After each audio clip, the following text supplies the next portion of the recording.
Morning student. Today I am going to discuss chapter 2nd, next topic, comparing the three sectors. So today's subtopic is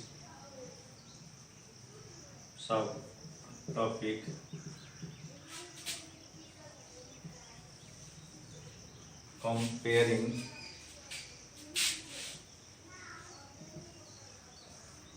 the three sectors.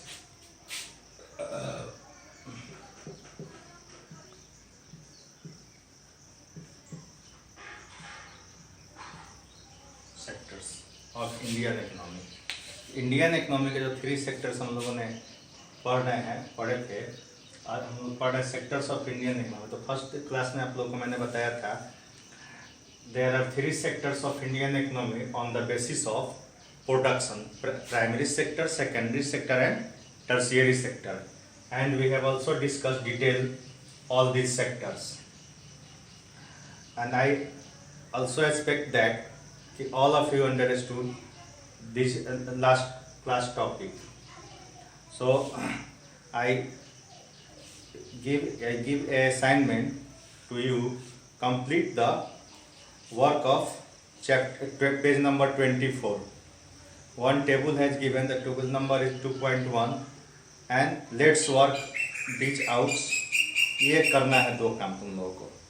और आज हम आगे पढ़ाने जा रहे हैं कि तीनों सेक्टर को कंपेयर करेंगे, कौन से सेक्टर्स का जीडीपी के रिगार्डिंग क्या परफॉर्मेंस रहा, एम्प्लॉयमेंट अपॉर्चुनिटी के रिगार्डिंग क्या परफॉर्मेंस रहा, और जीडीपी परसेंट के रिगार्डिंग क्या परफॉर्मेंस रहा। तो सबसे पहले हम लोग आएंगे GDP on the basis of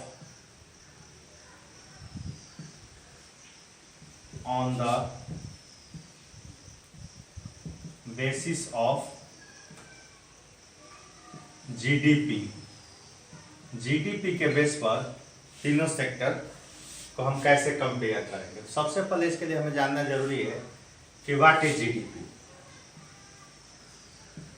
what is GDP तुम लोगों को 9th क्लास में ऑलरेडी हम बता चुके हैं, फिर भी हम 10th में डिस्कस कर दे रहे हैं कि जीडीपी क्या है। तो जीडीपी के बारे में लिखा जाता है, इसका फुल फॉर्म हो जाता है जीडीपी का, जीडीपी इक्वल टू होता है ग्रॉस डोमेस्टिक प्रोडक्ट। इसको हिंदी में सकल घरेलू उत्पाद कहते हैं।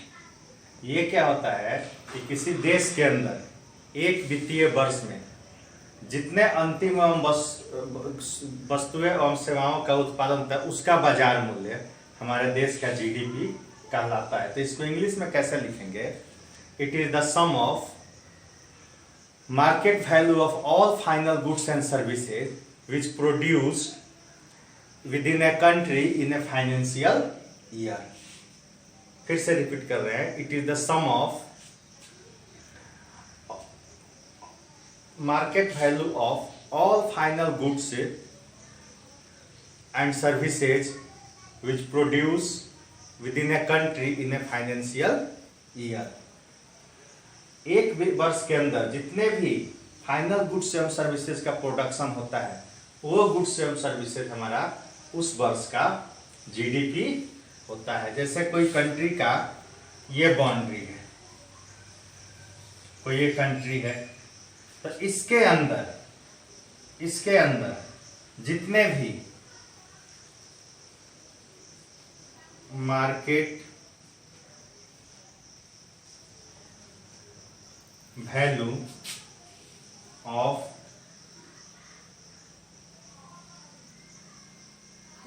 Final goods end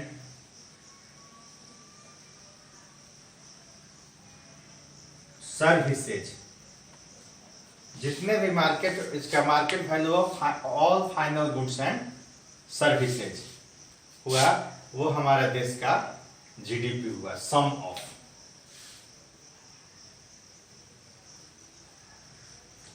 of all market value of final goods and services. इस बाउंड्री के अंदर एक वित्तीय वर्ष में जितने गुड्स एवं सर्विस का प्रोडक्शन हुआ 1 फाइनेंशियल ईयर में, वो वैल्यू हमारा क्या होता है, हमारे कंट्री का जीडीपी होता है। अब हम लोग पढ़ेंगे कि जीडीपी, तो तुम लोग जीडीपी समझ में आ गया कि जीडीपी के बेस पर हमारे ऑल 3 सेक्टर्स का क्या कंपैरिजन रहा। तो जैसा तुम्हारे पास बुक होगा तो तुम लोग ये अगर हम कंपैरिजन देखेंगे तो हमारा कंपैरिजन होगा हिस्टोरिकल कंपैरिजन होगा। ये मैप पेज नंबर 26 में है, लेकिन थोड़ा सा एक और चीज डिस्कस कर देते हैं कि I have written here final goods, कि फाइनल गुड्स क्या होता है। तुम लोग को लगता है कि सर फाइनल गुड्स कह रहे हैं, फाइनल गुड्स क्या होता है। तो on the basis of preparation और process there are 2 types of goods, intermediate goods and final goods. Intermediate goods means the goods which under the production process, ऐसा सामान जो कि बाजार में बिकने के लिए तैयार नहीं है, उसमें कुछ प्रोसेसिंग होगा और तब वो दुकान में रहेगा और यहाँ से कंज्यूमर उसको खरीदेंगे। तो जब तक उसमें कुछ प्रोसेसिंग होना है बाकी है तब तक वो इंटरमीडिएट गुड्स है, और जब प्रोसेसिंग कंप्लीट हो जाए और वो सब मार्केट में दुकान में आकर बिकने के लिए तैयार हो जाए तो उस गुड्स को हम लोग फाइनल गुड्स कहते हैं। जैसे एक बिस्किट है, तो हम लोग सभी लोग जानते हैं बिस्किट किससे बनता है, बिस्किट शुगर से बनता है, मिल्क बनता है और उसमें फ्लोर रहता है, आटा रहता है। तो मिल्क, शुगर और फ्लोर क्या हो गया, इंटरमीडिएट गुड्स हो गया, और बिस्किट क्या हो गया, फाइनल गुड्स हो गया। तो हम लोग यहाँ इंटरमीडिएट गुड्स को के मार्केट वैल्यू को कैलकुलेट नहीं करेंगे, हम लोग फाइनल गुड्स के मार्केट वैल्यू को कैलकुलेट करके जीडीपी निकालेंगे। तो अब हम देखेंगे पेज नंबर 26 में तुम लोग को ये मैप दिखा रहा है कि इसके बेस पर जीडीपी का हम लोग कैसे कंपेयर करेंगे। तो हम क्लास में भी होते थे तो बोर्ड पर, ब्लैक बोर्ड पर तुम लोग से बनवाते थे या व्हाइट बोर्ड पर, जो भी जिस क्लास में जो अवेलेबल है। यहाँ वो ऑनलाइन क्लास हो रहा है और वीडियो के थ्रू तुम लोग को पढ़ा रहे हैं, तो इसलिए बुक का हेल्प ले रहे हैं। तुम लोग भी जब पढ़ो तो इसको बुक में देखो। तो देखो यहाँ पर दिया हुआ है जीडीपी में किस सेक्टर का क्या परफॉर्मेंस रहा, क्या योगदान रहा, कितना किसका पार्टिसिपेशन रहा। तो 1973 और 2003, किसी किसी बुक में 2013 का भी डाटा दिया होगा। तो अप्रोक्सीमेटली 30 इयर्स का गैप में क्या चेंजिंग आया हमारे तीनों सेक्टर्स में। तो सबसे पहले हम 1973 का देखते हैं। तो green colour denoted that the primary sector, yellow colour denoted secondary sector and grey colour denoted tertiary sectors. तो 1973 में देखो जीडीपी में हमारा सबसे ज्यादा योगदान किस सेक्टर्स का है, प्राइमरी सेक्टर्स का, उसके बाद टर्शियरी सेक्टर का, और लास्ट पार्टिसिपेशन किसका है, सेकेंडरी सेक्टर्स का। After 30 years what changes in our country that the GDP में सबसे ज्यादा, उसके बाद 30 इयर्स के बाद किसका पार्टिसिपेशन हो जा रहा है, टर्शियरी सेक्टर का, और प्राइमरी सेक्टर और सेकेंडरी सेक्टर लगभग इक्वल हो रहा है। अब है कि ऐसा क्यों हुआ, ऐसा इसलिए हुआ कि primary sector are depend upon the fully natural resources, जैसे लैंड। प्राइमरी सेक्टर का परफॉर्मेंस किस पर निर्भर करता है, हमारे लैंड पर।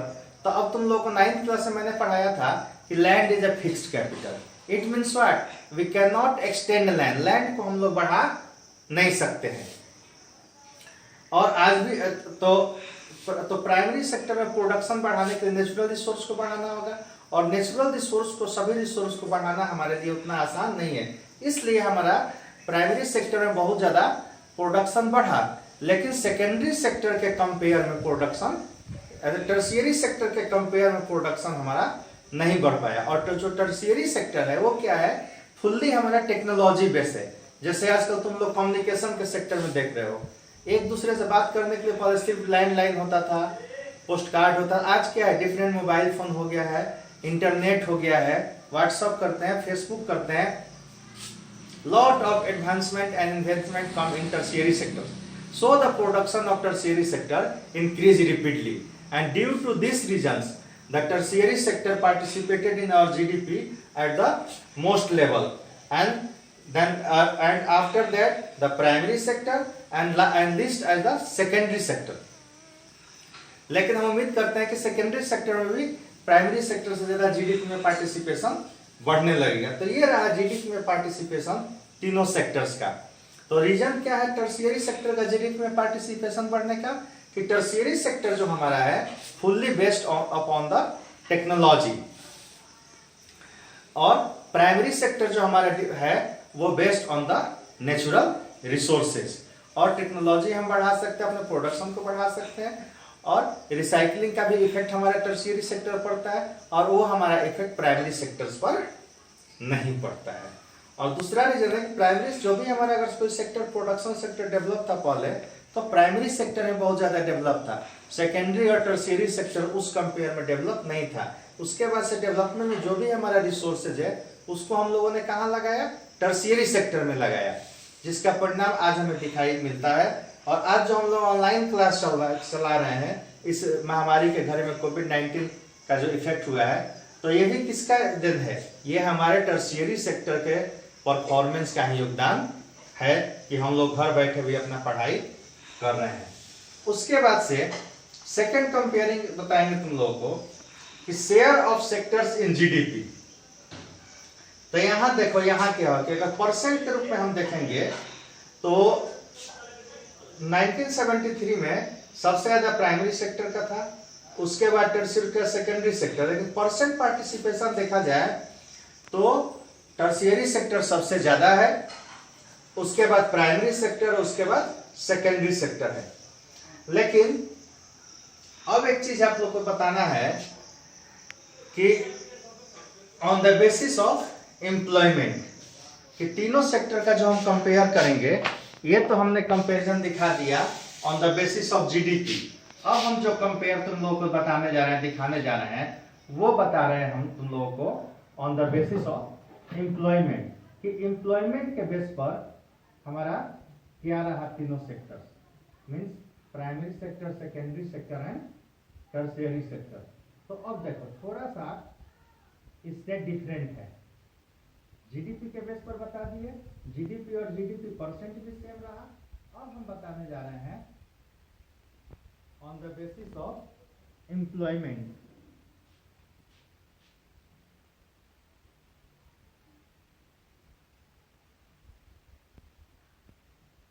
एम्प्लॉयमेंट के बेस पर हमारा क्या रहा, तो देखो ये बार ग्राफ देख रहे हो, तो इसमें प्राइमरी सेक्टर में सबसे ज्यादा लोग एम्प्लॉयड थे 1973 में, और उसके बाद टर्शियरी सेक्टर में लोग एम्प्लॉयड थे, और सबसे कम सेकेंडरी सेक्टर में लोग एम्प्लॉयड थे। और इतना एडवांसमेंट हुआ, टर्शियरी सेक्टर का जीडीपी में पार्टिसिपेशन बढ़ा, परसेंट जीडीपी पार्टिसिपेशन बढ़ा, but employment condition some different from the GDP view.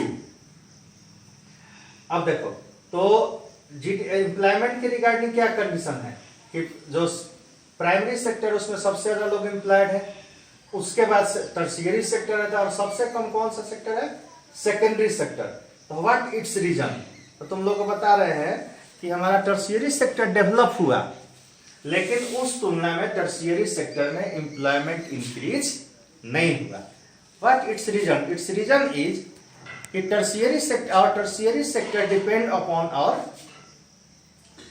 Modern technology, machinery, ये मशीन बेस पर है, मॉडर्न टेक्नोलॉजी पर निर्भर है, और उसका इफेक्ट हमारा एम्प्लॉयमेंट पर पड़ा। अब जैसे तुम लोग बता दे रहे हैं कि तुम लोगों ने मेट्रो ट्रेन को देखा होगा, तो मेट्रो ट्रेन में विजिट भी किया होगा, तो मेट्रो ट्रेन में रेलवे की तरह सुविधा है, लेकिन क्या डिफरेंट है कि वहां कोई टिकट कलेक्टर नहीं होता है, और कोई विदाउट टिकट भी नहीं चलता है। अब है कि who are the working of ticket collector, the ticket collector work जो होता है वो वहां पर मेट्रो में मशीन कर देता है, तो एक मैनुअल वर्क कम हो गया कि नहीं, तो एक एम्प्लॉयमेंट कम हो गया, लेकिन काम तो रेलवे में हो रहा है वही मेट्रो रेलवे में भी हो रहा है, लेकिन चेंजिंग क्या हुआ कि वहां रेलवे के तुलना में वहां एम्प्लॉयमेंट कम है। रीजन क्या है कि maximum work done by the machinery in tertiary, यही टर्शियरी सेक्टर का है, चाहे बैंकिंग हो, चाहे इंश्योरेंस सेक्टर हो, या ट्रांसपोर्टेशन है हो, इसमें क्या है कि मैनुअल वर्क जो है वो जब कम है और मशीनरी वर्क ज्यादा है, जिसका रीजन यह है कि टर्शियरी सेक्टर का जीडीपी में पार्टिसिपेशन ज्यादा है, जीडीपी परसेंट में पार्टिसिपेशन ज्यादा है, बट एम्प्लॉयमेंट में कम है, क्योंकि यहाँ मैक्सिमम वर्क मशीन के द्वारा कराया जाता है। यही काम सेकेंडरी सेक्टर में भी होता है, लेकिन प्राइमरी सेक्टर में क्या है कि जो नेचर ऑफ वर्क होता है वो लेबर इंटेंसिव होता है। हम लोग को मैक्सिमम वर्क जो है वो लेबर के द्वारा कराना है, इसलिए आज भी maximum people are employed in primary sector. तो ये हमारा है comparison on the basis of employment. Employment के बेस पर सबसे ज्यादा एम्प्लॉयमेंट किस में है? प्राइमरी सेक्टर में है, उसके बाद टर्शियरी में है, उसके सबसे कम सेकेंडरी सेक्टर में है। और जीडीपी में भी सबसे ज्यादा पार्टिसिपेशन प्राइमरी का सेक्टर का था, उसके बाद सेकेंडरी सेक्टर, उससे टर्शियरी सेक्टर। लेकिन जब एडवांसमेंट हुआ तो सबसे ज्यादा टर्शियरी सेक्टर का हो गया, उसके बाद प्राइमरी सेक्टर और तब सेकेंडरी सेक्टर। लेकिन एम्प्लॉयमेंट में पहले भी प्राइमरी सेक्टर में सबसे ज्यादा, प्राइमरी सेक्टर का सबसे ज्यादा परफॉर्मेंस था, आज भी प्राइमरी सेक्टर का परफॉर्मेंस है, जबकि जीडीपी में टोटल पार्टिसिपेशन सबसे ज्यादा टर्शियरी सेक्टर का आज है। लेकिन एम्प्लॉयमेंट में कम पार्टिसिपेशन होने का एकमात्र रीजन है कि tertiary sector and secondary sector maximum based on the machinery based. जो वहाँ जो टेक्नोलॉजी अप्लाई होता है वो कैपिटल इंटेंसिव टेक्नोलॉजी अप्लाई होता है instead of labour intensive, so less number of employment create in tertiary sectors. तो ये तुम लोगों को हमने कंपैरिजन पढ़ा दिया। अब नेक्स्ट क्लास में जब हम आएंगे तो तुम लोगों को पढ़ाएंगे, इसमें एक बात आता है कि डिस्गाइज्ड अनएम्प्लॉयमेंट और अंडर अनएम्प्लॉयमेंट। तो ये दो चीज बताना है, और उसके बाद how to create more employment. इससे पहले एक होमवर्क दे देते हैं, नोट कर लो। वो होमवर्क है what are differences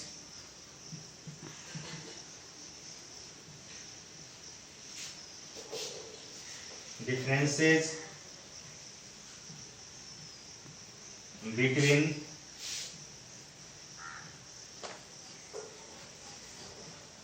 primary sector and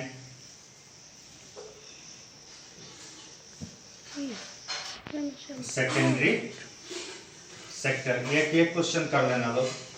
और दूसरा क्वेश्चन है why do less employment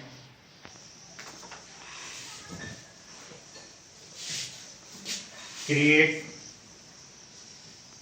in tertiary sector. Tertiary sector में लेस एम्प्लॉयमेंट क्रिएट क्यों हुआ? तो आज का क्लास यही समाप्त करते हैं, और नेक्स्ट क्लास में हम लोग तुम्हें बताएंगे डिस्गाइज्ड अनएम्प्लॉयमेंट और अनएम्प्लॉयमेंट, अंडर अनएम्प्लॉयमेंट या अंडर एम्प्लॉयमेंट, और how to create more employment. Thank you, have a nice day.